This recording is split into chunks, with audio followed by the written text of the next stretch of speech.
আমরা সংক্ষিপ্ত সময়ে আলোচনা করব ইনশাআল্লাহ পবিত্র কোরআন মাজিদের তাফসিরের আলোচনা। যদিও অনেক রাত্রি হয়েছে, আমরা এত রাত্রি বক্তব্য শেষ করে দেই, তবে যেহেতু মাদ্রাসার আলোচনা আমরা সংক্ষিপ্ত সময়ে যতটুকু পারি আলোচনা করব ইনশাআল্লাহ। সংক্ষিপ্ত সময়ে তাফসিরের আলোচনা হবে পবিত্র কোরআন মাজিদের অন্যতম গুরুত্বপূর্ণ একটি সূরা, সূরা গাশিয়ার প্রথম কয়েকটা আয়াতের আলোচনা আমরা সংক্ষিপ্ত সময়ে আপনাদের মাঝে উপস্থাপন করার চেষ্টা করব ইনশাআল্লাহ। ওয়া তাওফীকি ইল্লা বিল্লাহ। আল্লাহ রাব্বুল আলামিন সূরা গাশিয়ার প্রথম কয়েকটা আয়াতে আমাদেরকে জাহান্নামের কিছু বিবরণ নিয়ে আলোচনা করেছেন। আমরা সংক্ষিপ্ত সময়ে সেগুলা শ্রবণ করব, নিজেদের পরিবর্তন করার চেষ্টা করব ইনশাআল্লাহ। প্রথমে আমাদের জানতে হবে, ছোটদেরকে বড়দের মাঝে ঢুকিয়ে নিতে হবে। প্রথমে আমরা তাফসিরের আলোচনার মৌলিক সারমর্ম যেটা আছে, আমাদের সমাজে তাফসির মাহফিল মানে জাল কিচ্ছা কাহিনী প্রচার করা হয়। এক সময় তাফসির মাহফিল মানে ছিল হলো সাদ্দাদের মিথ্যা কাহিনীর রমরমা আয়োজন। এক সময় তাফসির মাহফিল মানে ছিল আল্লাহ রসুল নাকি হরিণীর সাথে নানা রকম কথাবার্তা বলেছিলেন, এমন বহু তাফসিরের আলোচনা। এক সময় তাফসির মাহফিল মানে ছিল রাসূলুল্লাহ সাল্লাল্লাহু আলাইহি ওয়াসাল্লামের রাস্তায় নাকি বুড়ি বড়য়ের কাঁটা দিয়ে রাখতো, শুনেছেন না আপনারা? অথচ যখন আমরা মক্কা মদিনা সফরে গিয়েছি, আমরা সরেজমিনে দেখেছি মক্কা থেকে তায়েফের দূরত্ব প্রায় 90 থেকে 95 কিলোমিটার। তাহলে এটা কি কোনো পাগলও বিশ্বাস করে যে 90 থেকে 95 কিলোমিটার দূর থেকে কোনো বুড়ি এসে রাসূলের রাস্তায় বড়য়ের কাঁটা দিয়ে যেত? আমার কথা কি বুঝতে পারতেছেন?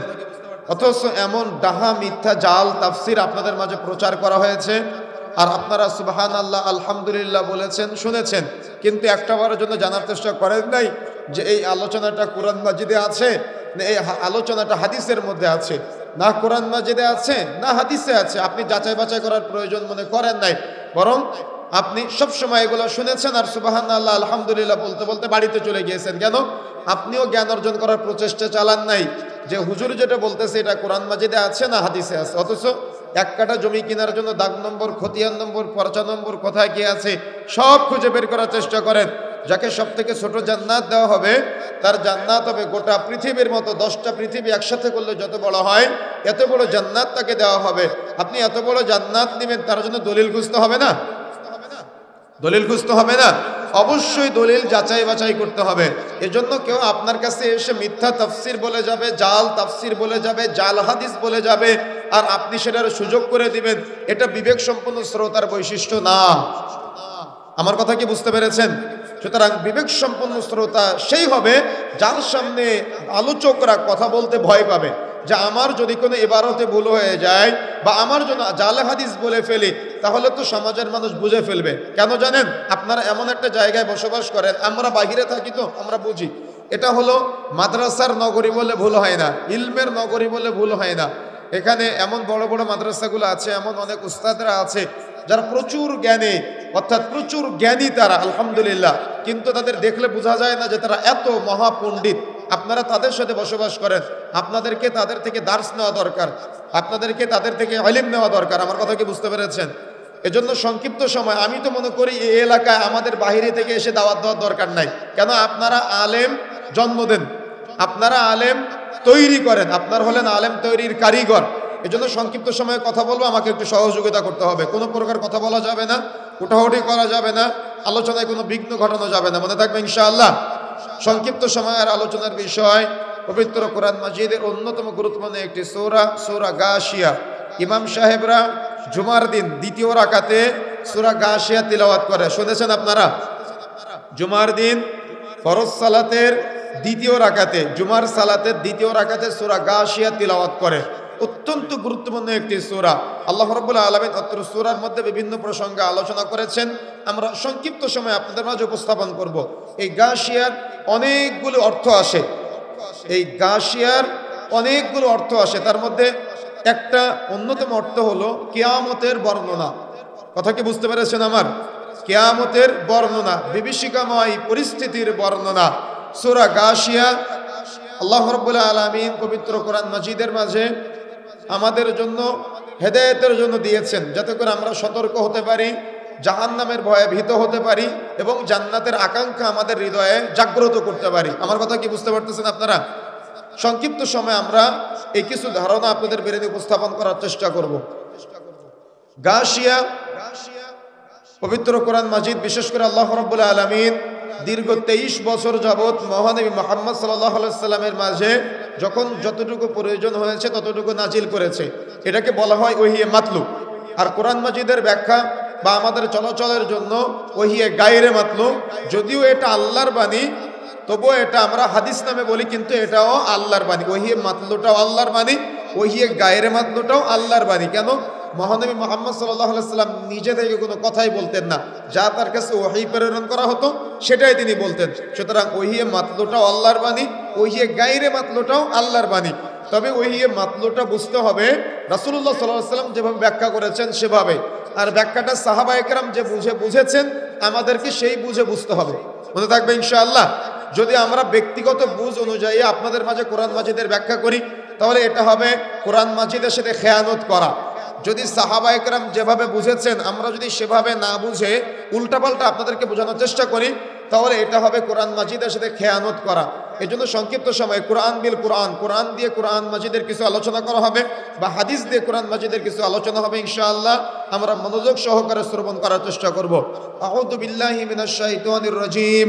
বিতাড়িত শয়তান হতে আমরা আল্লাহর নিকট আশ্রয় চাচ্ছি। বিসমিল্লাহির রহমানির রহিম। পরম করুণাময় অসীম দয়ালু আল্লাহর নামে আমরা শুরু করছি। হাল আতাকা হাদিসুল গাশিয়া।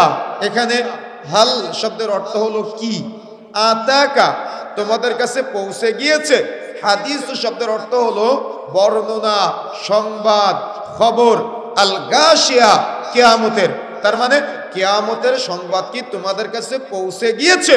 মূলত বোঝানো হয়েছে কিয়ামতের সংবাদ তোমাদের কাছে পৌঁছে গিয়েছে, তোমরা কতটুকু সতর্ক হয়েছে? আচ্ছা, কিয়ামত যে হবে এটা জানেন না কে কে? কেউ কি জানেন না যে কিয়ামত হবে? সবাই জানি আমরা কিয়ামত হবে। কথা বলতে হবে, কিয়ামত হবে এটা জানেন না কে কে? সবাই কি আপনারা জানেন? তাহলে কিয়ামত দিবস যে সংগঠিত হবে, এই কিয়ামত দিবস সম্পর্কে জানার পরেও আমরা কতটুকু সতর্ক হতে পারলাম? ইদা জুলজিলাতিল আরদু জিলজালাহা, যখন প্রচন্ড আকারে জমিন প্রকম্পিত হবে। কখন প্রচন্ড আকারে জমিন প্রকম্পিত হবে? যখন কিয়ামত দিবস সংগঠিত হবে। মনে রাখার চেষ্টা করবেন, আমাদের সমাজে এক শ্রেণীর ব্যক্তি আছে যারা কিয়ামত দিবসকে অস্বীকার করে, হেয় প্রতিপন্ন করে। আর ওয়াইতাল্লাযী ইউকাযযিবু বিদ্দীন, তুমি কি জানো বা তোমরা কি জানো, তুমি কি দেখেছো বা তোমরা কি দেখেছো যে কিয়ামত দিবসকে অস্বীকার করে, যে পরকালের জীবনকে অস্বীকার করে? কি আমাদের মাঝে এমন বহু নাস্তিকবাদী চিন্তা লালন করার মানুষ আছে না যারা কিয়ামতকে অস্বীকার করে? আছে না আমাদের? কিন্তু আল্লাহ রাব্বুল আলামিন বলেছেন তারা হলো অপরাধী।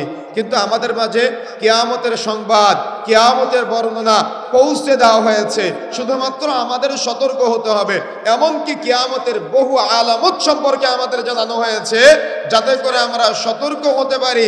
কিন্তু এত এত এত তথ্য পাওয়ার পরেও আমাদের হৃদয় এত কঠিন যে আমরা সতর্ক হতে পারি নাই। আমরা ওই যে আল্লাহ রাব্বুল আলামিন বলেছেন আলহাকুমুত তাকাসুর, প্রাচুর্যের প্রতিযোগিতা তোমাদের মোহচ্ছন্ন করেছে, আচ্ছন্ন করেছে। হাত্তা যুরতুমুল মাকাবির, এই মোহচ্ছন্ন মানুষ ততদিন থাকবে যতদিন পর্যন্ত না মানুষ কবরে উপনীত হবে। আমার কথা কি বুঝতে পারতেছেন আপনারা? তার মানে মানুষের এই প্রবণতা ততদিন পর্যন্ত থাকবে যতদিন পর্যন্ত না মানুষ কবরে উপনীত হবে। এই জন্য কবরে যাওয়ার আগে আমাকে আপনাকে পরিবর্তন হতে হবে, ফিরে আসার চেষ্টা করতে হবে। যদি আমরা একটু বিবেককে কাজে না লাগাই তাহলে মৃত্যুর পরে আমাদের একেবারে ভয়াবহ পরিস্থিতির শিকার হতে হবে। এই জন্য আল্লাহ রাব্বুল আলামিন আমাদের সতর্ক করে বলছেন। আল্লাহ রাব্বুল আলামিন বলছেন হাল আতাকা হাদিসুল গাশিয়া, কিয়ামতের সংবাদ তোমাদের কাছে পৌঁছে গিয়েছে, পৌঁছে দেওয়া হয়েছে। তোমরা এত এত কিছু জানার পরেও তোমরা কতটুকু সতর্ক হয়েছো? আসলে কি আমরা সতর্ক হতে পেরেছি? রাসূলুল্লাহ সাল্লাল্লাহু আলাইহি ওয়াসাল্লাম বলেছেন কিয়ামতের আগে জিনা ব্যভিচার বেড়ে যাবে, কিয়ামতের আগে মূর্খতা বর্ষণ হবে, কিয়ামতের আগে মানুষ নিজেদের মসজিদ নিয়ে গর্ব করবে। কিয়ামতের বহু আলোচনা আমাদের মাঝে এসেছে, কিন্তু তারপরেও আমরা আলোচনা থেকে সতর্ক হতে পারি নাই।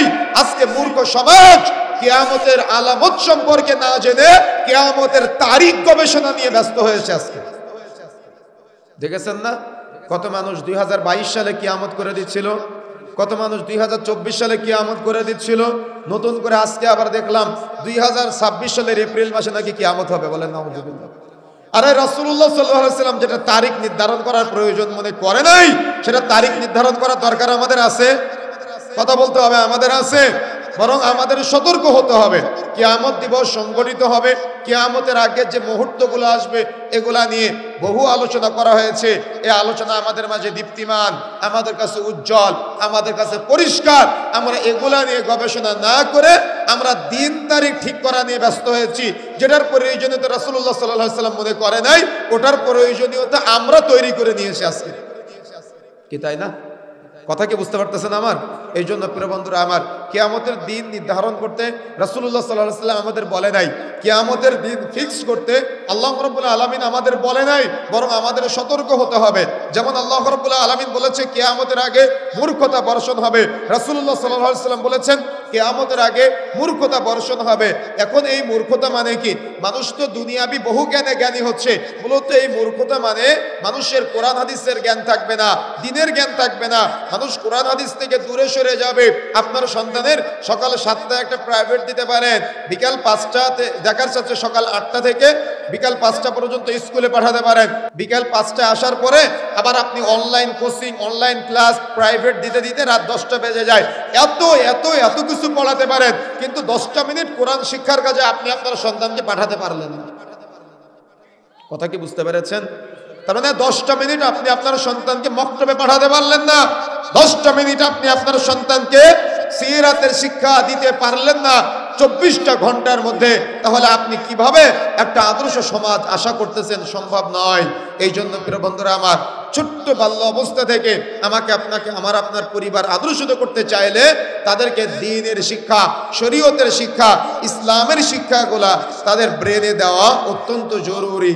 এই জন্য প্রিয় বন্ধুরা আমার, রাসূলুল্লাহ সাল্লাল্লাহু আলাইহি ওয়াসাল্লাম যে বলেছেন কিয়ামতের আগে মূর্খতা বর্ষণ হবে, আমার সন্তান যেন কিয়ামতের আগে মূর্খ হয়ে না থাকে, কোরআন হাদিসের জ্ঞান যেন তার মাঝে থাকে। দেখেন, যদি আপনি শিক্ষাটা তাকে দিতে না পারেন, তাহলে আপনি মারা যাওয়ার পরে আপনার সন্তান যা আপনার জন্য দোয়া করবে, এই দোয়াটাও সে জানতে পারবে না। হুজুর ভাড়া করে নিয়ে এসে দোয়া করা লাগবে। কথা বুঝেন নাই? কথা কি বুঝতে পেরেছেন? আপনার সন্তান যে আপনার জন্য দোয়া করবে, অধিকাংশ বাবা মায়ের সন্তানদের আজকে রব্বির হামহুমা কামা রব্বায়ানি সাগীরা, রব্বির হামহুমা কামা রব্বায়ানি সাগীরা, এই দোয়াটা মুখস্থ নাই।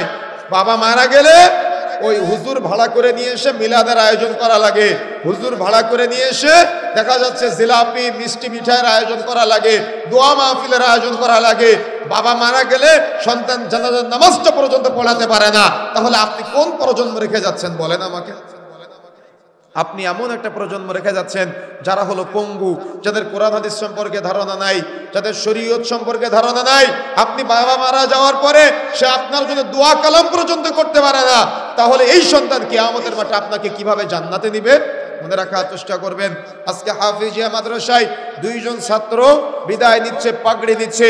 কিয়ামতের মাঠে এদের বাবা মারা যখন দাঁড়াবে, কিয়ামতের মাঠে অন্যান্য সকল বাবা মা দাঁড়াবে। কিয়ামতের মাঠের বিভীষিকাময় পরিস্থিতিতে যখন মানুষ নাফসি নাফসি করবে, উলঙ্গ অবস্থায় দিক বিদিক দৌড়াদৌড়ি করবে, ছুটাছুটি করবে, সূর্য মাথার নিকটবর্তী জায়গায় নিজেদের শরীরের রক্ত পুজ ঘামের মধ্যে নিজেরাই হাবুডুবু খাবে। এই কঠিন বিভীষিকাময় পরিস্থিতিতে যখন কোনো মানুষকে চিনতে পারবে না, আদরের মা তার সন্তানকে চিনতে পারবে না, আদরের সন্তান তার মা বাবাকে চিনতে পারবে না, আদরের ভাই তার ভাইকে চিনতে পারবে না। এই কঠিন বিভীষিকাময় পরিস্থিতি কিয়ামতের মাঠে যখন এই পরিস্থিতিতে মানুষ দাঁড়িয়ে থাকবে, নফসি নফসি করবে, এর মাঝে দেখতে পাবে ওই উঁচু জায়গায় দূরে একজন নারী এবং একজন পুরুষ দাঁড়িয়ে আছে, সবাই উলঙ্গ, কিন্তু তারা পোশাক পরিহিত অবস্থায় আছে। সবাই নফসি নফসি করছে, কিন্তু তারা সম্মানজনক জায়গায় আছে। সবার মাথার নিকটবর্তী জায়গায় সূর্য, কিন্তু তাদের মাথায় মুকুট জ্বলজ্বল করছে, আলোয় আলোকিত হয়ে আছে। তখন কিয়ামতের মাঠের বিভীষিকাময় পরিস্থিতিতে যারা নফসি নফসি করছে, এরা ফেরেশতাদেরকে জিজ্ঞাসা করবে, এই ওরা কারা? আজকে আমরা কঠিন বিভীষিকাময় পরিস্থিতিতে, কিন্তু তারা আজকে পোশাক পরিহিত অবস্থায় আছে, আমরা উলঙ্গ, তারা পোশাক পরা। আমরা ঘামের মধ্যে হাবুডুবু খাচ্ছি, কিন্তু তারা সম্মানজনক জায়গায়, তাদের মাথার মুকুট জ্বলজ্বল করছে, আলোয় আলোকিত হয়ে আছে। তখন ফেরেশতারা বলবে, ওরা হলো একজন হাফেজে পিতা ও হাফেজে কোরআনের পিতা ও মাতা। কি বুঝতে পারলেন? কি বুঝতে পারলেন আপনি? তার মানে কিয়ামতের মাঠে একটা হাফেজ সন্তানের বাবা মায়ের মর্যাদা এমন হবে। শুধু এতটুকু না, কিয়ামতের মাঠে আপনার সন্তানকে, আপনি আজকে কোরআনের শিক্ষা দিয়েছেন না, আপনার সন্তানকে বলা হবে অরাত্তিল অরাত্তিল, ও তিলাওয়াত করবে আর ওর মর্যাদা বাড়বে, বাড়তে বাড়তে বাড়তে বাড়তে ও জান্নাত পর্যন্ত পৌঁছে যাবে। তখন বলবে, আল্লাহ, আমার যে বাবা মা আজকে আমাকে এ পর্যন্ত পৌঁছে দিয়েছে, আল্লাহ, আমি আমার ওই অভিভাবককে সাথে নিয়ে জান্নাতে যেতে চাই। সুবহানাল্লাহ। এটা হলো আকাঙ্ক্ষা থাকা লাগবে। প্রত্যেক বাবা মার যদি এমন আকাঙ্ক্ষা না থাকে, তাহলে ওই বাবা মা সফলতা অর্জন করতে পারবে না। প্রত্যেক বাবা মার তার সন্তানকে নিয়ে স্বপ্ন থাকা দরকার। কেন রাসূলুল্লাহ সাল্লাল্লাহু আলাইহি ওয়াসাল্লাম বলেছেন, বুখারী মুসলিম মিশকাতের 90 নম্বর হাদিস, কুল্লু মাউলুদিন ইউলাদু আলাল ফিতরাত, প্রত্যেক আদম সন্তান যখন জন্মগ্রহণ করে, তখন সে ফিতরাতের উপরে জন্মগ্রহণ করে। তার মাথা পেতে তাকে ইহুদি নাসারা বানায়, তার মাথা পেতে তাকে অগ্নিপূজক বানায়। তার মানে একজন পিতামাতা চাইলে সন্তানকে জান্নাতের পথ দেখাতে পারে, একজন পিতামাতা চাইলে সন্তানকে জাহান্নামের পথে ধাবিত করতে পারে। আপনি বাবা হিসেবে আপনার সন্তানকে কোন পথ দেখালেন, কোন রাস্তা দেখালেন? আমি আপনাদের মাঝে আজকে প্রশ্ন রেখে গেলাম। কথা কি বুঝতে পেরেছেন আমার প্রিয় বন্ধুরা? আমার এই জন্য সর্বদা সর্বোপরি সর্ব অবস্থায় আমাদের ব্রেনের মধ্যে গেঁথে নিতে হবে, কিয়ামত সত্য, জান্নাত সত্য, জাহান্নাম সত্য, মিজানের পাল্লা সত্য, বারজাক সত্য, হিসাব নিকাশ সত্য। এই সব কিছু সত্য মেনে নিয়ে আমাদের মাঝে কিয়ামতের যে বর্ণনা এসেছে, যাতে করে আমরা মূর্খ না হয়ে, অর্থাৎ আমরা যাতে করে কোরআন হাদিসের জ্ঞান ইলম অর্জন করে দুনিয়া থেকে বিদায় নিতে পারি, মূর্খ হয়ে যেন আমরা বিদায় না নেই। মনে থাকবে ইনশাআল্লাহ। এই জন্য আমাকে আপনাকে জ্ঞান অর্জন করতে হবে, সন্তানদেরকে সিরাতের শিক্ষা দিতে হবে, কোরআন মাজিদের শিক্ষা দিতে হবে। আপনার সন্তানকে যদি আপনি শিক্ষা দিতে ব্যর্থ হন, তাহলে আপনার সন্তান কিন্তু কিয়ামতের মাঠে আপনার বিরুদ্ধে কথা বলবে যে আমার বাবা মা বা আমার অভিভাবক আমাকে দ্বীনের শিক্ষা দেয় নাই। সেদিন আপনার সন্তান আপনার বিরুদ্ধে যাবে। এই জন্য তওবা করে ফিরে আসতে হবে এবং সন্তানকে সতর্ক করা, এটা বাবা মার অন্যতম একটা দায়িত্ব। যদি বাবা মা এই দায়িত্ব অবহেলা করে, তাহলে কিয়ামতের মাঠে কিন্তু জবাব দেওয়া লাগবে। এজন্য আল্লাহ রাব্বুল আলামিন আমাদেরকে সতর্ক করে বলছেন, হাল আতাকা হাদিসুল গাশিয়া, কিয়ামতের সংবাদ কি তোমাদের কাছে পৌঁছে গিয়েছে? অর্থাৎ কিয়ামতের সংবাদ তোমাদের কাছে পৌঁছে দেওয়া হয়েছে, তোমরা কতটুকু সতর্ক হয়েছো? যেন আমাদের মাঝে কোনো মূর্খতা না থাকে। কিয়ামতের যতগুলো আলামতের বর্ণনা এসেছে আমরা জানি, আমরা যেন কোনো আলামতের শিকার না হই, সেদিকে আমাদেরকে খেয়াল রাখতে হবে। 2 নম্বর আয়াতে আল্লাহ রাব্বুল আলামিন বলছেন, বুজুহু ইয়াউমাইদিন খাশিয়া, কিয়ামতের মাঠে এমন অনেক চেহারা হবে অবনত, লাঞ্ছিত, অপদস্থ। আচ্ছা, দুনিয়াতে যদি কোনো চোর চুরি করে ধরা পড়ে, তার মাথা কি উঁচু হয় না মাথা নিচু হয়? কথা বলতে হবে। যদি চুরি করে ধরা পড়ে, তাহলে মাথা উঁচু থাকে না মাথা নিচু হয়ে যায়? মাথা নিচু হয়ে যায় না? অবশ্যই নিচু হয়ে যায়। কেন? সে অপরাধ করেছে, অপরাধ করে ধরা পড়েছে। তো কিয়ামতের মাঠে যখন অপরাধীরা অপরাধী হিসেবে সাব্যস্ত হবে, তখন তাদের মাথা অবনত হয়ে যাবে, মাথা নিচু হয়ে যাবে, মাথা লাঞ্ছিত হয়ে অবস্থায় কিয়ামতের মাঠে সে দাঁড়িয়ে থাকবে। আচ্ছা, এই কঠিন বিভীষিকাময় পরিস্থিতিতে যদি আপনি অপরাধী সাব্যস্ত হন, সেদিন আপনার কেমন কষ্ট হবে, সেদিন আপনার কেমন ব্যথা লাগবে, মনে রাখার চেষ্টা করতে হবে।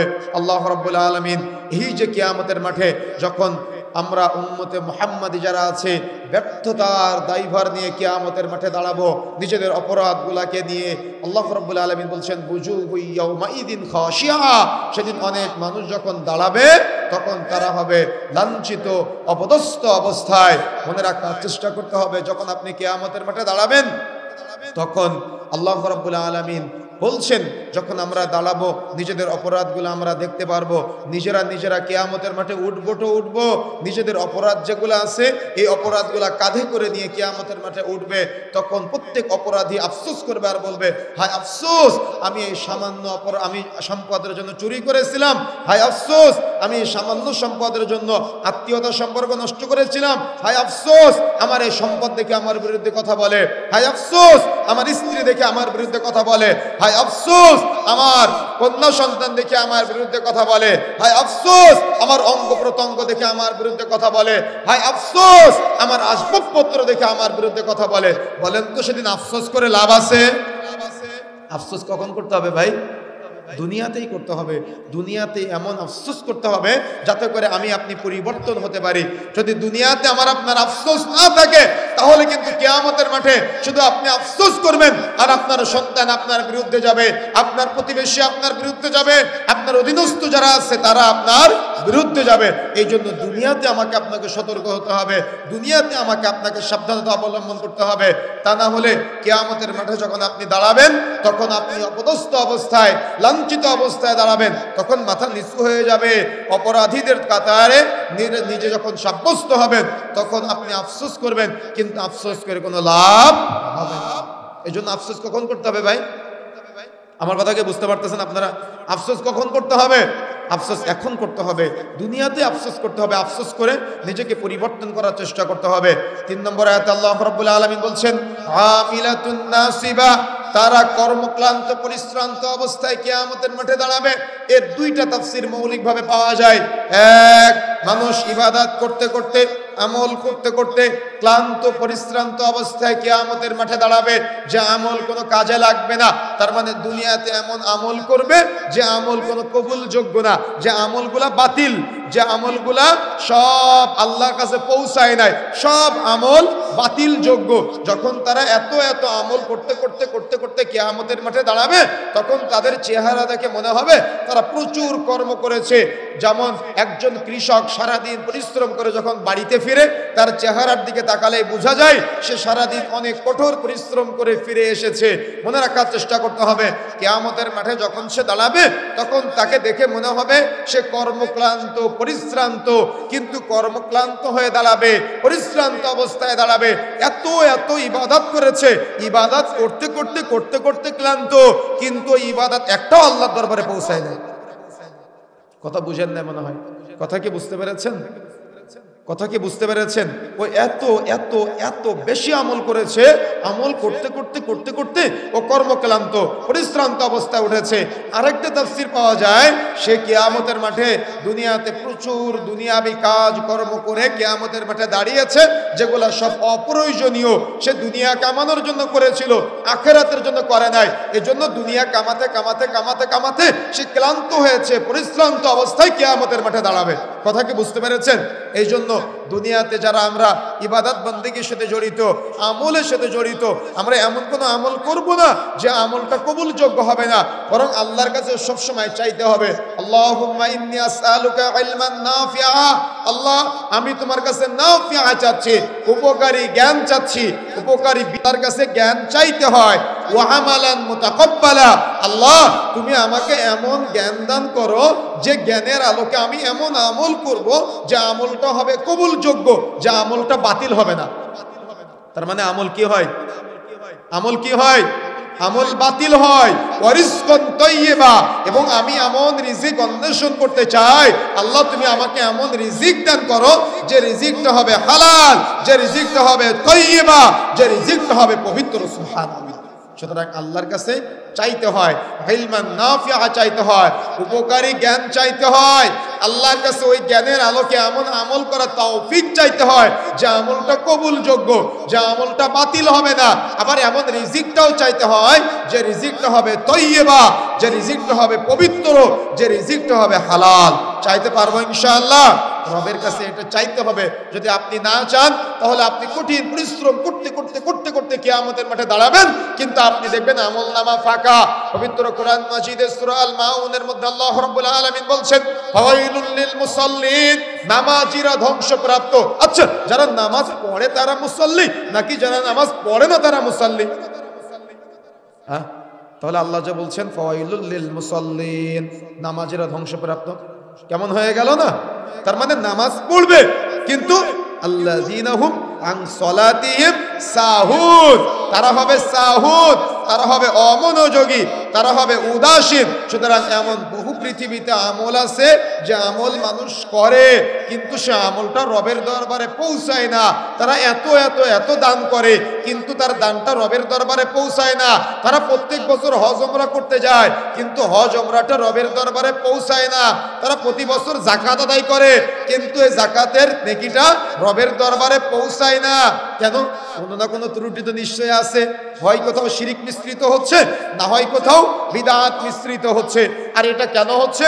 মানুষের তাওহীদের জ্ঞান নাই তাই, আর মানুষের সুন্নাতের জ্ঞান নাই। সেই জন্য মানুষ তাওহীদ বিমুখ হয়ে শিরকে জড়িয়ে যাচ্ছে।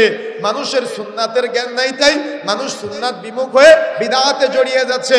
আমরা মসজিদ নববীর সামনে দাঁড়িয়ে আছি, দেখলাম যারা অন্য অন্য দেশের আছে তাদের যদি দোয়া করার প্রয়োজন হয় তারা কিবলার দিকে আল্লাহর কাছে দোয়া করতেছে, আর আমাদের বাঙালিরা দেখলাম বারবার হাতটা ঘোরায় রাসূলের কবরের কাছে চায়। বুঝেন না মনে হয়? আমার কথা কি বুঝতে পেরেছেন? তারা কার কাছে চায়? বারবার রাসূলের কবরের কাছে চায়। আর সৌদি আরবের পুলিশরা শুধু বারবার ঘোরায় কিবলার দিকে বলে তোমরা আল্লাহর কাছে চাও। কথা কি বুঝেন না মনে হয়? কথা কি বুঝতে পেরেছেন? কিন্তু তারা বারবার কার কবরের কাছে চায়? রাসূলের কবরের কাছে চায়। কেন? ওই যে দ্বীনের জ্ঞান নাই তাই, দ্বীনের জ্ঞানের স্বল্পতা আছে। বলেন তো তারা যদি চায় তাহলে আল্লাহকে পাওয়ার জন্য যদি কোনো মিডিয়া ধরে তাহলে এই তার মিডিয়ার মাধ্যমে আল্লাহর কাছে চাইতে হবে।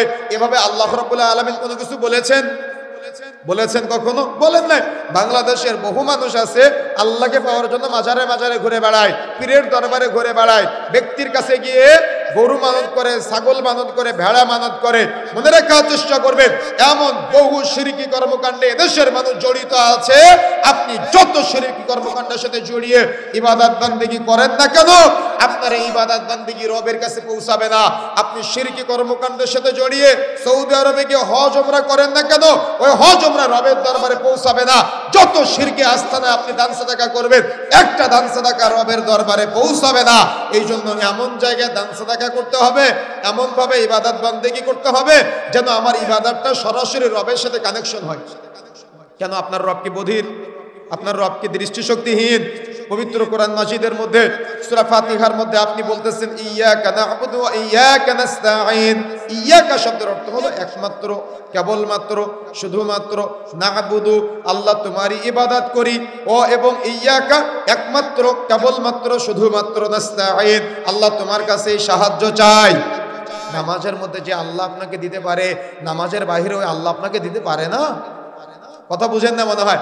নামাজের মধ্যে যে আল্লাহ আপনাকে দিতে পারে, সালাতের বাইরে ওই আল্লাহ আপনাকে দিতে পারে না।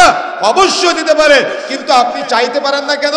আপনার তাওহীদে উলুহিয়ার জ্ঞান নাই, তাওহীদ রুবুবিয়্যার জ্ঞান নাই, তাওহীদ আসমা ও সিফাতের জ্ঞান নাই, তাই আপনি আল্লাহর সাথে কথা বলতে পারেন না। অথচ যখন আপনি সূরা ফাতিহা পাঠ করেন, যখন আপনি বলেন আলহামদুলিল্লাহি রাব্বিল আলামিন, সমস্ত প্রশংসা আল্লাহ তোমার জন্য, তখন আল্লাহ আপনার কথার জবাব দেয়।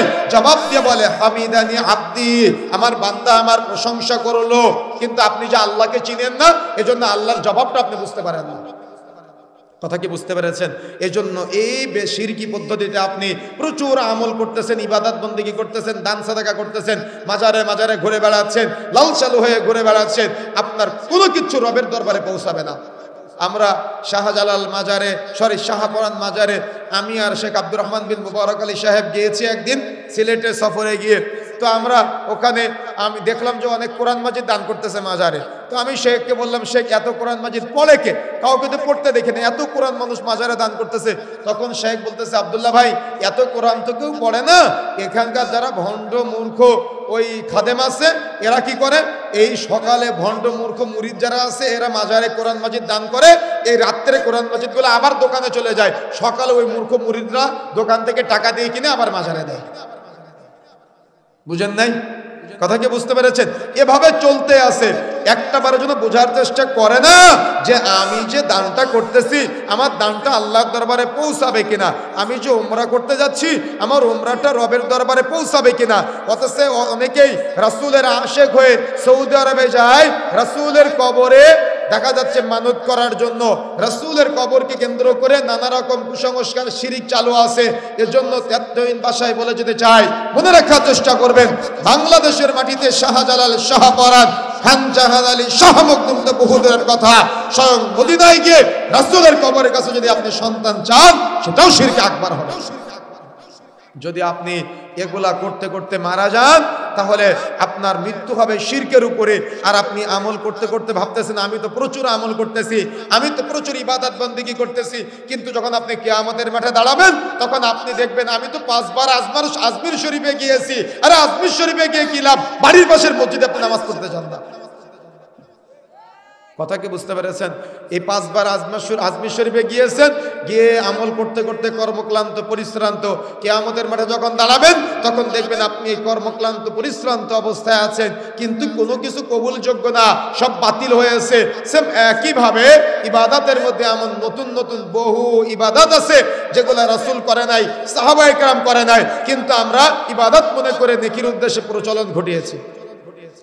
আজকে যে দিন আমরা আছি না, এই আজকে দিবাগত রাত্রিতেই, অর্থাৎ আজকেই অনেকেই সাহারি করবে শবে বরাতে সিয়াম পালন করার জন্য। কথা বুঝেন না মনে হয়, কথা কি বুঝতে পেরেছেন? অথচ এই ব্যাপারে যতগুলো বর্ণনা পাওয়া যায় সবগুলাই ত্রুটিপূর্ণ। এ ব্যাপারে যতগুলো আলোচনা পাওয়া যায় সবগুলো ত্রুটিপূর্ণ। বলা হয় বরকতময় রজনীতে কোরআন মাজিদ নাজিল করা হয়েছে। বরকতময় রজনী কোনটা? এ মূর্খ হুজুররা বলে এগুলা নাকি শবে বরাতের রাত্রিতে। মূর্খ মুফতি সাহেব, জাল মুফতি সাহেব বলতেছে এটা নাকি শবে বরাতের রাত্রিতে কোরআন মাজিদ নাজিল হয়েছে। এদের না আছে কোরআন মাজিদের জ্ঞান, না আছে হাদিসের জ্ঞান। অথচ আল্লাহ রাব্বুল আলামিন বলছেন শাহরু রমাদান আল্লাযী উনজিলা ফীহিল কুরআন, কোরআন মাজিদ নাজিল হয়েছে রমজান মাসে। রমজান মাসের কোন সময়? সেটা হলো কদরের রাত্রিতে। বরকতময় রজনী কোনটা? সেটা হলো কদরের রাত। আর কদরের রাত কোথায়? সেটা হলো রমজান মাসে। আর রমজান মাসটিকে টেনে নিয়ে শাবানের বরকতময় রজনীতে নিয়ে আসতেছে আজকে আমাদের সমাজের মূর্খ মুফতি সাহেবরা। অথচ একটা বারের জন্য যাচাই বাছাই করার প্রয়োজন মনে করে নাই। আল্লাহ বলছেন আমি কোরআন মাজিদ নাজিল করেছি রমজান মাসে, আর আপনার জাল মুফতি সাহেব বলতেছে কোরআন মাজিদ নাজিল করেছে নাকি শবে বরাতের রাত্রিতে। একটা বারের জন্য ইলম অর্জন করার প্রয়োজন মনে করে না, জ্ঞান অর্জন করার প্রয়োজন মনে করে না। মুফতি সাহেব বলতেছে শবে বরাতের রাত্রিতে সালাতে আলফিয়া আদায় করতে হয়, অথচ একটা সহিহ হাদিস পাওয়া যায় না যে 15 শাবান দিবাগত রাতকে কেন্দ্র করে রাসূলুল্লাহ সাল্লাল্লাহু আলাইহি ওয়াসাল্লাম সালাতে আলফিয়া আদায় করেছেন বা সাহাবায়ে কেরাম সালাতে আলফিয়া আদায় করেছেন। ও ফজরের সালাত আদায় করে না, জোহরের সালাত আদায় করে না, ফরজ নামাজও ওকে মসজিদে পাওয়া যায় না, ও নাকি আবার সালাতে আলফিয়া আদায় করে। অথচ যার ব্যাপারে কোনো সহিহ হাদিসই পাওয়া যায় না, এই সহিহ হাদিস না পাওয়ার পরেও ও সালাতে আলফিয়া আদায় করে। এমন বহু মা বোনেরা আছে যারা এই 15 শাবান দিবাগত রাত্রিতে তারা তাদের স্বামীর অপেক্ষা করে। কোন স্বামী? যারা মারা গিয়েছে, বিধবা মহিলা যারা আছে ওরা ওদের স্বামীর অপেক্ষা করে যে তার স্বামী নাকি ওই দিন তার কাছে আসে। বলেন নাউযুবিল্লাহ। এমন বহু বেদাতি চিন্তা ধারণা, বেদাতি শিরকি কর্মকাণ্ড এই দিনকে কেন্দ্র করে আমাদের সমাজে করা হয়। বিশেষ করে যদি আপনি সিলেট, চট্টগ্রাম যান, সেখানে দেখতে পাবেন প্রত্যেকটা মাজারকে কেন্দ্র করে শবে বরাতের রাত্রিতে সাজানো হয়, বাসর ঘরের মতো করে সাজানো হয়। ওই দিন কবরের পাশে গিয়ে দোয়া করে তাদের কাছে প্রচার করা হয় শবে বরাতের রাত্রিতে নাকি আল্লাহ প্রথম আসমানে নেমে আসে। আরে আগে তো জ্ঞান অর্জন করতে হবে, আল্লাহ কি শুধু শবে বরাতের রাত্রিতে নেমে আসে? রাসূলুল্লাহ সাল্লাল্লাহু আলাইহি ওয়াসাল্লাম বলছেন কুল্লা লাইলাতিন ইলা সামাই দুনিয়া, প্রত্যেক রাতের শেষ তৃতীয়াংশে আল্লাহ দুনিয়ার আসমানে নেমে আসে। শুধু শবে বরাতের রাত্রে আসে? জ্ঞানের স্বল্পতা থাকলে সেটা কত জ্ঞানের স্বল্পতা আমার বুঝে আসে না। বলতেছে শবে বরাতের রাত্রে নাকি আল্লাহ প্রথম আসমানে নেমে আসে, অথচ রাসূলুল্লাহ সাল্লাল্লাহু আলাইহি ওয়াসাল্লাম বলছেন প্রত্যেক রাতের শেষ তৃতীয়াংশে আল্লাহ দুনিয়ার আসমানে নেমে আসেন। এসে বলতে থাকে বান্দা কে আসো, আমার কাছে ক্ষমা চাও, আমি তোমাকে ক্ষমা করে দিব। আমার কাছে সাহায্য চাও, আমি তোমাকে সাহায্য করব। আপনি আল্লাহর কাছে না চেয়ে আপনি এমনিতে ব্যক্তির কাছে অন্যদিন চেয়ে বেড়ান। আপনার আল্লাহ সম্পর্কে কোনো জ্ঞান নাই, ধারণা নাই। আপনি মনে করতেছেন শবে বরাতের রাত্রিতে আল্লাহ শুধু প্রথম আসমানে আসে। এগুলো সব ভ্রান্ত ধারণা আমাদের মাঝে চলতেছে।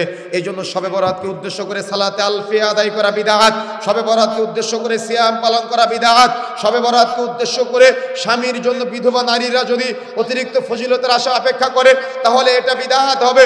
শবে বরাতের উদ্দেশ্যে দান করলে 1 লক্ষ গুণ নেকি বেশি হয়। এই উদ্দেশ্য যদি কেউ দান করে তাহলে সেটা সুন্নাতের পরিবর্তে বিদআত হয়ে যাবে।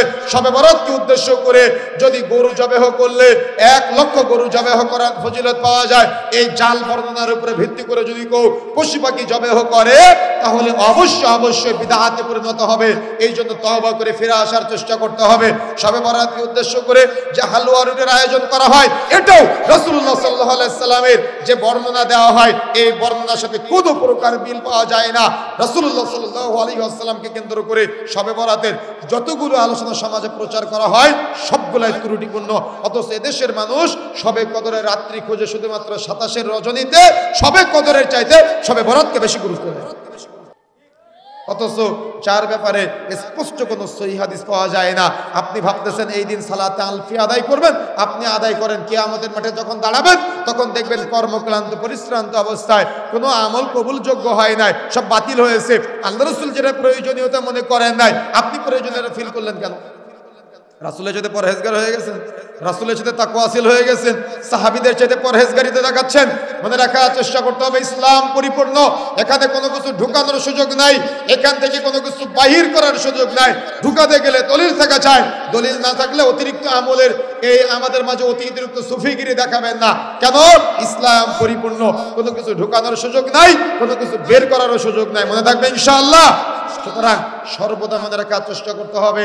একটা নীতিমালা আজকে আমি আপনাদের শিখিয়ে যাচ্ছি, সেটা হলো অতিরিক্ত আমলে অতিরিক্ত নেকি এ কথা ভুল। বরং রাসূলের পদ্ধতিতে অতিরিক্ত আমল করলে এটাই চূড়ান্ত।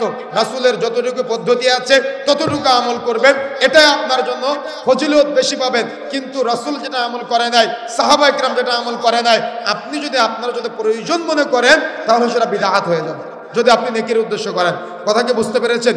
সুতরাং প্রিয় বন্ধুরা আমার, এই আজকেই দিবাগত রাত্রি আপনি সাহারি করে সিয়াম পালন করতে পারেন, কিন্তু অন্য নিয়তে সিয়াম পালন করতে হবে। যেমন আরবি মাসের 13, 14, 15 তারিখ আইয়ামে বীজের সিয়াম পালন করা যায়। আইয়ামে বীজের নিয়তে যদি আপনি সিয়াম পালন করেন তাহলে কোনো সমস্যা নাই, আপনি নেকি পাবেন ইনশাআল্লাহ। যদি দেখা যাচ্ছে কোনো দিন এই 15 তারিখ কোনো বছরে দেখা যাচ্ছে আপনার সোমবার বা বৃহস্পতিবারের সাথে মিলে যায়, তাহলে সাপ্তাহিক যে সিয়াম আছে ওই সিয়ামের নিয়তে আপনি সিয়াম পালন করতে পারেন, কোনো সমস্যা নাই। রাসূলুল্লাহ সাল্লাল্লাহু আলাইহি সাল্লাম রমজানের পরে সবচেয়ে বেশি সিয়াম পালন করতেন, সেটা হলো শাবান মাসে। যদি আপনি শাবানের নিয়তে সিয়াম পালন করেন তাহলে কোনো সমস্যা নাই, কিন্তু যদি আপনি শবে বরাতের নিয়তে সিয়াম পালন করেন তাহলে বিদআত হয়ে যাবে। কথা কি বুঝতে পেরেছেন আমার? সুতরাং প্রিয় বন্ধুরা আমার, মনে রাখার চেষ্টা করতে হবে এমন কোনো আমল করা যাবে না যে আমল করে আপনি কিয়ামতের মাঠে দাঁড়াবেন কিন্তু ওই আমলের আপনি কোনো ফজিলত পাবেন না, নেকি পাবেন না। সুতরাং এমন কোনো আমল করা যাবে না যে আমল রবের দরবারে পৌঁছাবে না। বরং আপনার আমলটা যদি অল্প হয় ওই আমলটা সুন্নাহ পদ্ধতিতে করেন, যাতে করে আপনার রবের দরবারে আমলটা পৌঁছে যেতে পারে। আমাদের সমাজে আজকে একজন ফোন দিয়ে প্রশ্ন করতেছে যে শেখ, আমরা কি সৌদি আরবের সাথে শবে বরাত পালন করব নাকি আমাদের দেশে চাঁদের সাথে শবে বরাত পালন করব? এতদিন তো জানতাম এটা রমজান আর ঈদের সময় গন্ডগোল বাঁধে, কিন্তু এবছর নতুন করে দেখলাম যে শবে বরাতের সময় গন্ডগোল করতেছে যে সৌদি আরবের সাথে শবে বরাত করব না বাংলাদেশের চাঁদ আকাশে যেদিন চাঁদ দেখা যায় সেই দিন শবে বরাত পালন করব। কোন দিন করবেন আপনারা? কোন দিন? হ্যাঁ, কোন দিন শবে বরাত পালন করেন? বাংলাদেশের সাথে না সৌদি আরবের সাথে? বলতে পারলেন না যে কোনোদিনই করব না, এটা তো বিদআত। কথা বুঝেন নাই? কথা কি বুঝতে পেরেছেন? মনে রাখার চেষ্টা করতে হবে। মিডল ইস্টে আমরা তথ্য নিয়েছি, সৌদি আরবে বিভিন্ন জায়গায় তথ্য নিয়েছি, ওখানে যে বেদাতটুকু করে বাঙালিরা বেদাত করে, কিন্তু আরাবিয়ানরা এর পিছনে 4 আনা পয়সা ব্যয় করে না, এর পিছনে 1 সেকেন্ড সময় নষ্ট করে না। আরাবিয়ানরা যতটুকু বেদাত করে সব বাংলাদেশ, ভারত, পাকিস্তানে যারা আছে এরা গিয়ে বিদআত করে, কিন্তু ওই তাওহীদের দেশের যারা নাগরিক আছে তারা কখনো এই বেদাতের পিছনে 1 সেকেন্ড সময় নষ্ট করে না, তারা এটার প্রয়োজনই মনে করে না। কথা কি বুঝতে পেরেছেন? সৌদি আরবের সাথে রাখবেন না বাংলাদেশের সাথে রাখবেন এটা তো বহু দূরের কথা। আমার কথা কি বুঝতে পেরেছেন? তবে এখন আসেন, যেহেতু এটা নিয়ে আমাদের মাঝে একটা ইখতিলাফ আছে, আমরা সংক্ষিপ্ত সময়ে এটার একটা সমাধান দিয়ে যাই আজকে, যে আপনি সৌদি আরবের সাথে রমাজানের সিয়াম শুরু করবেন, যেহেতু কাছাকাছি সময় রমাজান, সৌদি আরবের সাথে শুরু করবেন, নাকি আপনার ভূখণ্ডে চাঁদ দেখা গেলে শুরু করবেন? বলেন কোনটা? রাসূলেরটা মানবেন না আপনার মুফতি সাহেবেরটা মানবেন? কারটা মানবেন? অতিরিক্ত গবেষণা যারা করে তাদেরটা মানবেন না রাসূলেরটা মানবেন? আল্লাহ রাসূল কোনো কিছু সমাধান করে দেয় নাই।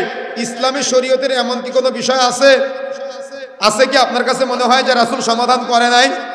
তো এটার ব্যাপারেও রাসূলুল্লাহ সাল্লাল্লাহু আলাইহি ওয়াসাল্লাম সমাধান দিয়েছেন। রাসূলুল্লাহ সাল্লাল্লাহু আলাইহি ওয়াসাল্লাম বলেছেন, সুমু লি রুয়াতিহি ওয়া আফতিরু লি রুয়াতিহি, তোমরা চাঁদ দেখে সিয়াম পালন করো, তোমরা চাঁদ দেখে সিয়াম ছেড়ে দাও। কথা বুঝেন না মনে হয়?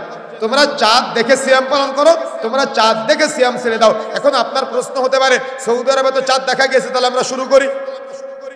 জ্ঞান অর্জন করতে হবে তো আগে। পৃথিবীতে চাঁদ উঠে ঠিক আছে, কিন্তু পৃথিবীতে চাঁদ উঠে 3টা দ্রাঘিমা রেখায়। প্রত্যেকে মনে রাখার চেষ্টা করবেন, কয়টা বলেন তো? 3টা। গোটা পৃথিবীতে উইকিপিডিয়া সার্চ দেবেন, 3টা দ্রাঘিমা রেখায় চাঁদ দেখা যায়। 1 মিডল ইস্ট, 2 পশ্চিমা, আর 3 যারা আমরা পূবে আছি। তার মানে বাংলাদেশে যদি আরবি মাসের 1 তারিখ হয়, মিডল ইস্টে ওই দিন হয় 2 তারিখ, আর পশ্চিমাদের হয় 3 তারিখ। কথা কি বুঝতে পারতেছেন আমার? বাংলাদেশে যদি আরবি মাসের 1 তারিখ হয়, পশ্চিমাদের হয় 2 তারিখ, আর মিডল ইস্টে হয় 2 তারিখ, আর পশ্চিমাদের হয় 3 তারিখ। আচ্ছা, তাহলে যদি আপনি ঐক্য প্রতিষ্ঠা করতে গিয়ে একই দিনই সিয়াম ও ঈদ চালু করতে চান, তাহলে সৌদি আরবকে ফলো করতে হবে না পশ্চিমাদের ফলো করতে হবে? বুঝেন না মনে হয়? আমার কথা বুঝতে পেরেছেন? চাঁদ কিন্তু পৃথিবীতে একটা দীর্ঘমা রেখা দেখা যায় না। যেদিন আরবি মাসের 1 তারিখ হয় বাংলাদেশে, সেদিন মিডল ইস্টে হয় 2 তারিখ, আর পশ্চিমাদের হয় 3 তারিখ। তার মানে গোটা পৃথিবীতে 3টা দীর্ঘমা রেখায় চাঁদ দেখা যায়। তাহলে যদি একই দিনে সিয়াম ও ঈদ পালন করতে হয়, তাহলে সৌদি আরবকে ফলো করতে হবে না পশ্চিমাদের ফলো করতে হবে? এবার বুঝতে পেরেছেন বিষয়টা? তাহলে আমরা হলাম, আমাদের সমাজের অধিকাংশ মানুষ হলো মুকাল্লিদ, তাকলিদ করে। যদি কেউ কোনো কিছু বলে, কোরআন মাজিদে আছে না হাদিসে আছে, যাচাই বাছাই করে না, শুধু তাকলিদ করে আর মুকাল্লিদ হওয়ার চেষ্টা করে। এই জন্য তাদেরকে বেশি বিভ্রান্ত করা যায়। কেউ একজন বলতেছে সৌদি আরবে তো চাঁদ দেখা গিয়েছে, আমরা কেন রোজা থাকবো না, আমরা কেন ঈদ পালন করব না? আপনার ভূখণ্ডে কি চাঁদ দেখা গিয়েছে? এখন আপনি হয়তো বলতে পারেন যে ইসলাম তো বলেছে 2 জন সাক্ষী থাকলেই, তারা যদি অনুমতি দেয়, তারা যদি সাক্ষ্য দেয়, তাহলে সিয়াম পালন করা যায়, ঈদ পালন করা যায়। আচ্ছা, আপনি যে ভূখণ্ডে আছেন, এই ভূখণ্ডে আকাশে কি আপনি ওই দিন চাঁদ দেখতে পারতেছেন? আপনার ভূখণ্ডে কি চাঁদ দেখা যায়? চাঁদ তো দেখা যায় না। তাহলে আপনি কেন যুক্তির মধ্যে যাচ্ছেন? এখন আমি যদি কিছু যুক্তি আপনার ব্রেনে ঢুকাই দিই, আপনি একটু ব্যাখ্যা করেন তো। একটু আগে যে হাদিসটা বললাম যে আল্লাহ রাব্বুল আলামিন প্রত্যেক রাতের শেষ তৃতীয়াংশে দুনিয়ার আসমানে নেমে আসে, বলেছি না? আচ্ছা, বাংলাদেশের শেষ তৃতীয়াংশ কখন হচ্ছে? এখন কয়টার সময়? ফজরের রক্ত হয় কয়টা আপনাদের? 5:15-20 দিকে। তাহলে তার আধা ঘন্টা আগে ধরেন, 20 মিনিট আগে ধরেন, ধরলাম 4:45, 4:50 দিকে বাংলাদেশের শেষ তৃতীয়াংশ হচ্ছে। আচ্ছা, আপনি বর্ডার ক্রস করে যখন ইন্ডিয়াতে যাবেন, আপনার ঘড়িতে কয় মিনিট কমে যাবে? 30 মিনিট কমে যাবে। যখন আপনি পাকিস্তানে ঢুকবেন, তখন আপনার ঘড়িতে 1 ঘন্টা কমে যাবে। কথা বুঝেন না মনে হয়? আপনি ওই কক্সবাজার বান্দরবন নদীকে যান, আপনার এখান থেকে প্রায় 11 মিনিটের ডিস্টেন্স আছে কিনা? এখন যে আমাদের সমাজে রাত কয়টা বাজে? আমাদের এখানে রাত 11:47 বাজে। আচ্ছা, পৃথিবীতে এমন বহু দেশ আছে এখন দিন 11টা, দিন 11টা না? এই যে মুহূর্তে আমরা বক্তব্য দিচ্ছি, পৃথিবীর কোন দেশে এই মুহূর্তে জোহরের সময় চলতেছে, পৃথিবীর কোনো না কোনো দেশে এই মুহূর্তে আসরের সময় চলতেছে, পৃথিবীর কোনো না কোনো দেশে এই মুহূর্তে এশার সময় চলতেছে। মনে রাখার চেষ্টা করবেন, আল্লাহ রাব্বুল আলামিন পৃথিবীকে এমনভাবে সৃষ্টি করেছে, 24 ঘন্টা পৃথিবীর কোনো না কোনো জায়গায় আজান চলে। আজান 1 সেকেন্ডের জন্য বন্ধ হয় না পৃথিবীতে কোথাও। কথা বুঝেন না মনে হয়? তার মানে সব সময় চলতে আছে। তাহলে শেষ তৃতীয়াংশ কি বাংলাদেশে আটকে থাকে, নাকি ইন্ডিয়াতেও হয়, পাকিস্তানে হয়, আফগানিস্তানে হয়, লন্ডনে হয়, আমেরিকায় হয়? হয় না? শেষ তৃতীয়াংশ হয় না? শেষ তৃতীয়াংশ হয় কিনা? তাহলে এক সময় কি শেষ তৃতীয়াংশ হয় প্রত্যেক দেশে? বাংলাদেশের সময় লন্ডনে শেষ তৃতীয়াংশ হয়, বাংলাদেশের সময় আমেরিকায় শেষ তৃতীয়াংশ হয়, বাংলাদেশের সময় পাকিস্তানের শেষ তৃতীয়াংশ হয়, নাকি 8 পিস সময় আছে? আচ্ছা, তাহলে পৃথিবীর কোনো না কোনো দেশে সব সময় শেষ তৃতীয়াংশ চলমান আছে। কথা কি বুঝতে পেরেছেন? কোনো না কোনো জায়গায় শেষ তৃতীয়াংশ চলমান আছে। তাহলে আল্লাহ বাংলাদেশের সময়ে প্রথম আসমানে নেমে আসে, না ইন্ডিয়ার সময়ে নেমে আসে, না পাকিস্তানের সময়ে নেমে আসে, না আমেরিকার সময়ে নেমে আসে, না লন্ডনের সময় নেমে আসে? বলেন এবার আপনারা। হ্যাঁ, ব্যাখ্যা দিতে পারবেন আপনি? ব্যাখ্যা আছে আপনার কাছে, না ব্রেনের উপর দিয়ে যাচ্ছে? উত্তর আছে আপনার কাছে? পৃথিবীতে শেষ তৃতীয়াংশ সবসময় চলতেছে কিনা? চলতেছে তো, ঘূর্ণায়মান আছে। সুতরাং এগুলা হলো আল্লাহর জ্ঞান, এগুলো হলো আল্লাহর ইলম। যত বেশি আপনি ডিপলি আলোচনা করতে যাবেন, যে জ্ঞান আমাকে আপনাকে দেওয়া হয় নাই, ওই জ্ঞান নিয়ে গবেষণা করলে আপনি নাস্তিক হয়ে যাবেন। এই গবেষণা করতে করতে করতে করতে এরা এতদিন বলতো একই দিনে সিয়াম ও ঈদ পালন করতে হবে, এখন বলতেছে হাদিস সব ভুল, কোরআন মানতে হবে, হাদিস মানার দরকার নাই। বুঝেন না মনে হয়? বুঝতে পেরেছেন? এমন বহু বর্তমান ভ্রান্ত গবেষক আমাদের মাঝে আছে, এদের থেকে সতর্ক থাকার চেষ্টা করবেন। না হলে এদের পিছনে থেকে থেকে যত আমল করবেন, কিয়ামতের মাঠে দাঁড়াবেন, দেখবেন কর্মক্লান্ত পরিশ্রান্ত আমল করতে করতে করতে করতে গিয়েছেন, কিন্তু কোনো আমল কবুলযোগ্য না, সব বাতিল হয়ে গিয়েছে। কথা কি বুঝতে পারতেছেন? আমার কথা বোঝা যাচ্ছে? এই জন্য প্রিয় বন্ধুরা আমার, যে কথা বলতে চাই মনে রাখার চেষ্টা করতে হবে, এমন জ্ঞান অর্জন করতে হবে যে জ্ঞানের আলোকে এমন আমল করতে হবে যে আমলটা কবুলযোগ্য, যে আমলটা বাতিল হবে না। কেউ আপনাকে বিভ্রান্ত করতে চাইলেও যেন আপনি বিভ্রান্ত না হতে পারেন, এমন জ্ঞান অর্জন করতে হবে। কেউ আপনার কাছে এসে বললো সৌদি আরবের সাথে ঈদ পালন করতে হবে, তখন আপনি এভাবে ব্যাখ্যা দিতে পারবেন না। আমার কথা বুঝেন না মনে হয়? ব্যাখ্যা দিতে পারবেন কিনা? অবশ্যই প্রচেষ্টা চালাতে হবে। পৃথিবীতে আপনি যে ভূখণ্ডে আছেন, আপনার এখানে যখন আপনি চাঁদ দেখতে পাবেন, তখন আপনি সিয়াম শুরু করবেন, তখন আপনি সিয়াম ছেড়ে দিবেন, জাস্ট ফিতনা থেকে মুক্ত থেকে গেলেন। কিন্তু আপনি আপনার ব্যক্তিগত বুঝ অনুযায়ী এগুলো নতুন করে তৈরি করবেন, ইসলাম অনুমতি দেয় নাই। এই জন্য প্রিয় বন্ধুরা আমার, আমি সহজভাবে বুঝালাম, এমন পৃথিবীতে বহু আমলের বর্ণনা আমি আপনাদেরকে দিতে পারি, যে আমল মানুষ করে, কিন্তু যে আমল করতে করতে করতে করতে কর্মক্লান্ত পরিশ্রান্ত, কিন্তু সে আমল কবুলযোগ্য না, সে আমল সব বাতিল হয়ে গিয়েছে।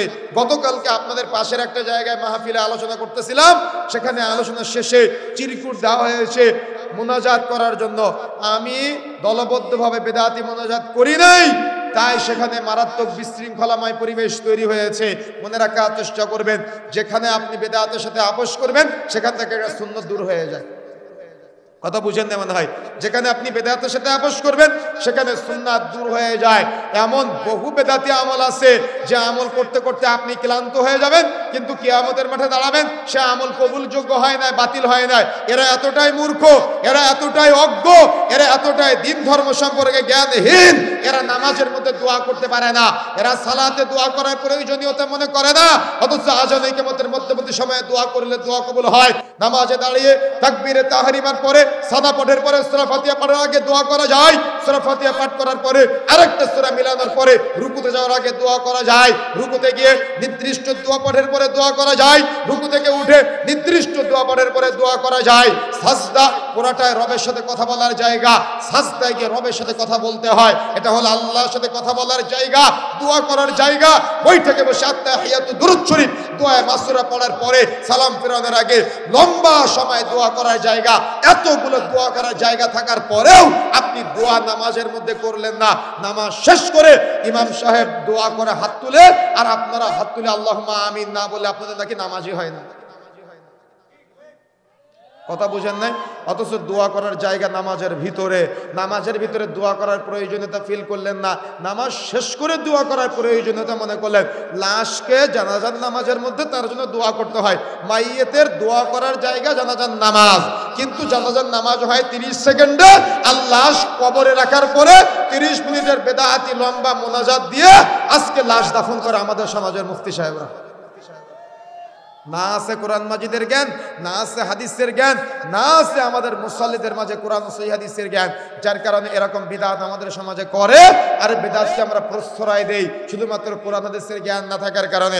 আপনি এই সমস্ত ভান্ডার নিয়ে কিয়ামতের মাঠে দাঁড়াবেন, তখন আপনি দেখবেন সব বাতিল, সব বাতিল। আপনি দাঁড়াবেন কর্মক্লান্ত পরিশ্রান্ত অবস্থায়, সব বাতিল বলে ঘোষণা হয়ে গিয়েছে। কথা কি বুঝতে পেরেছেন?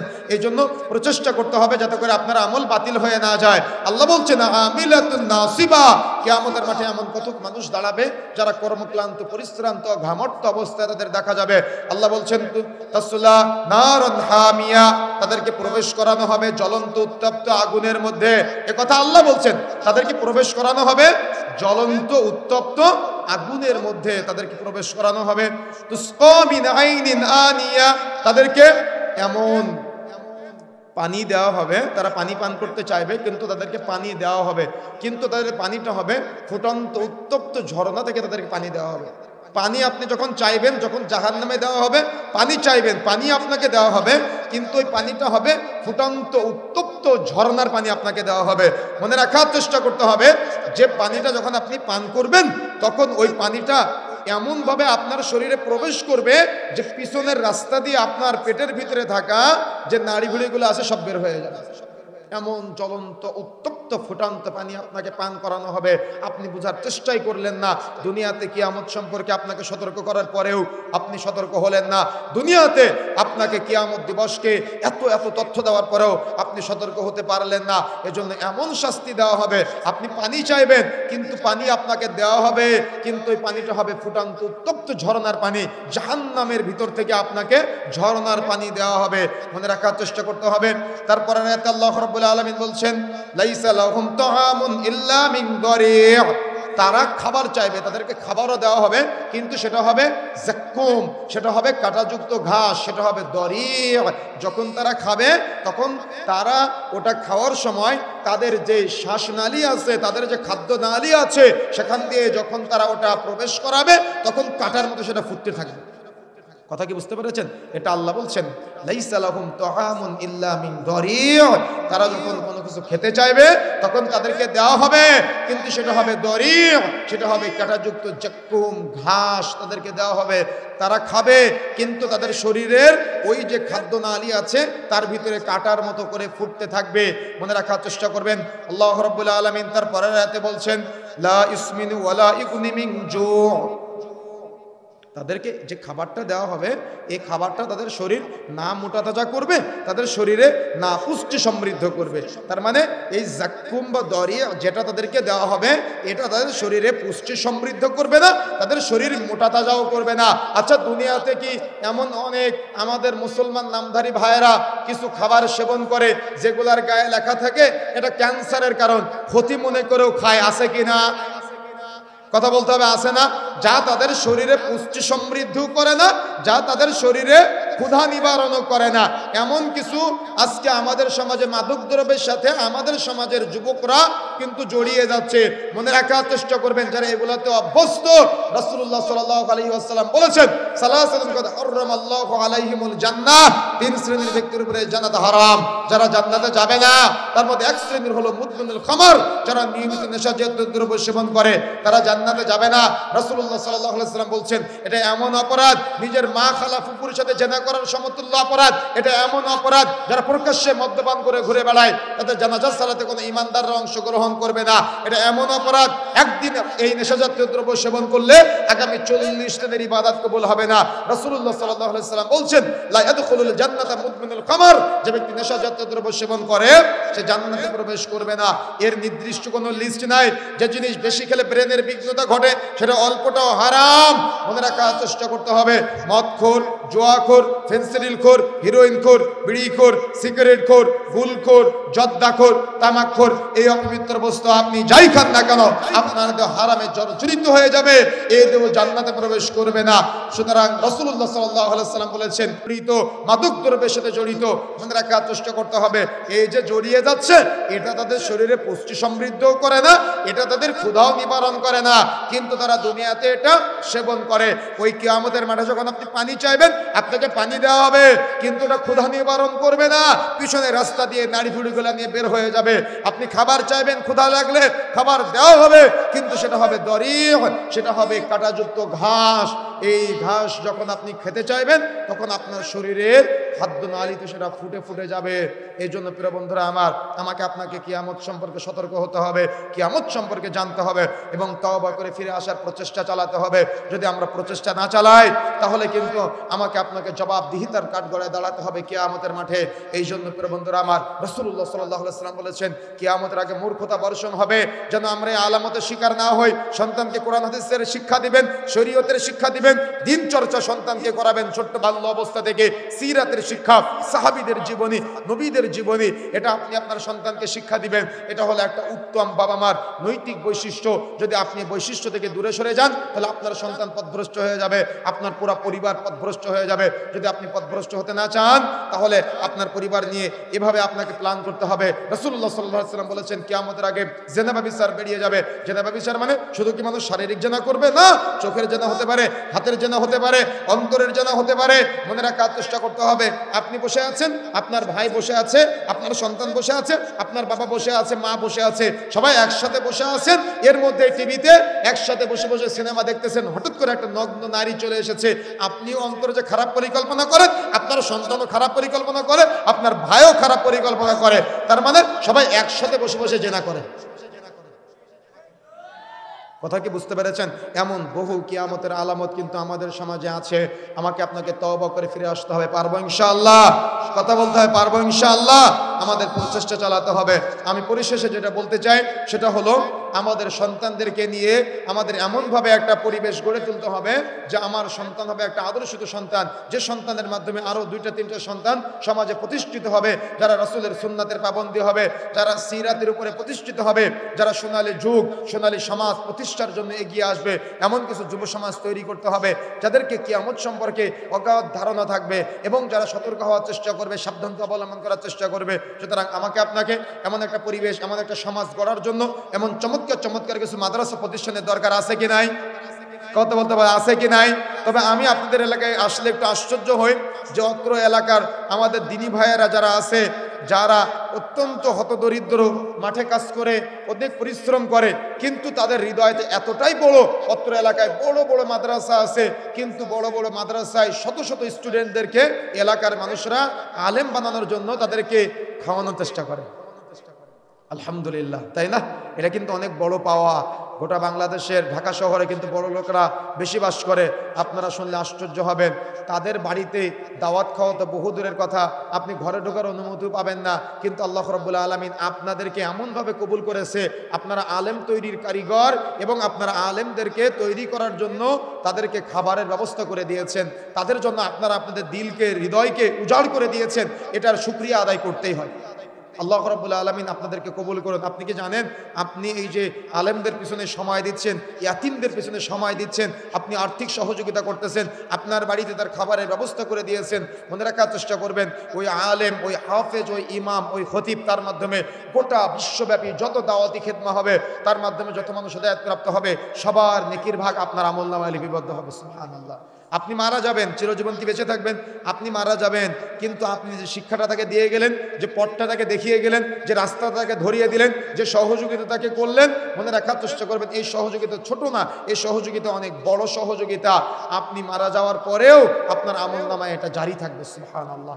এই প্রচেষ্টা যে আপনারা করতেছেন, আল্লাহ রাব্বুল আলামিন কবুল করুন। তবে মাদ্রাসার জন্য আপনারা আরো বেশি বেশি দান সাদাকা করবেন ইনশাআল্লাহ। এবং অত্র প্রতিষ্ঠান সহ এলাকায় যতগুলো প্রতিষ্ঠান আছে, আপনারা নিজ দায়িত্বে আলেম তৈরির জন্য তাদের জন্য যে আপনারা মেহনত করেন, ভালোবাসা দেখান, এই ভালোবাসাটা আরো বেশি বেশি দেখাবেন। আল্লাহ রাব্বুল আলামিন কবুল করুন। আল্লাহ রাব্বুল আলামিন সংক্ষিপ্ত সময়ে আমরা যে আলোচনা করেছি, আমাদের আলোচনা আল্লাহ রাব্বুল আলামিন বারাকা দান করুন। এবং আমাদের মাঝে যারা অসুস্থ আছে, আল্লাহ রাব্বুল আলামিন তাদের সবাইকে শিফায়ে কামেলা আজালা দান করুন। আমাদের মাঝে যারা ঋণগ্রস্ত আছে, আল্লাহ রাব্বুল আলামিন তাদের সবাইকে ঋণ থেকে মুক্ত হওয়ার তৌফিক দান করুন। আমাদের মাঝে যারা এখনো পর্যন্ত পবিত্র কোরআন ও সহিহ হাদিসের অনুসারী হয় নাই, আল্লাহ রাব্বুল আলামিন তাদের সবাইকে পবিত্র কোরআন ও সহিহ সুন্নাহ অনুসারী হওয়ার তৌফিক দান করুন। এবং আমাদের মাঝে যারা এখনো শিরক বিদআতের সাথে জড়িত, আল্লাহ রাব্বুল আলামিন তাদের সবাইকে শিরক এবং বিদআত থেকে মুক্ত হওয়ার তৌফিক দান করুন। বলেন আমিন। আল্লাহ রাব্বুল আলামিন আপনারা আলেম তৈরির জন্য যে পরিশ্রম সহযোগিতা করতেছেন, আপনাদের সহযোগিতাগুলো এমনভাবে কবুল করুন যেন জান্নাতে আপনারা এইভাবে একসাথে থাকতে পারেন। আল্লাহ রাব্বুল আলামিন কোনো একদিন আমাদের সবাইকে এইভাবে যেন জান্নাতে একসাথে বসে গল্প করার তৌফিক দান করেন। বলেন আমিন। এই আশা, এই দাবি, এই দাওয়া ব্যক্ত রেখে সংক্ষিপ্ত সময়ের আলোচনা আমরা এখানে সমাপ্ত করছি। সবাই বলেন আমার সাথে সুবহানাকা আল্লাহুম্মা ওয়া বিহামদিকা আশহাদু আল্লা ইলাহা ইল্লা আনতা আস্তাগফিরুকা ওয়া আতুবু ইলাইক। ওয়াসসালামু আলাইকুম ওয়া রাহমাতুল্লাহি ওয়া বারাকাতুহু।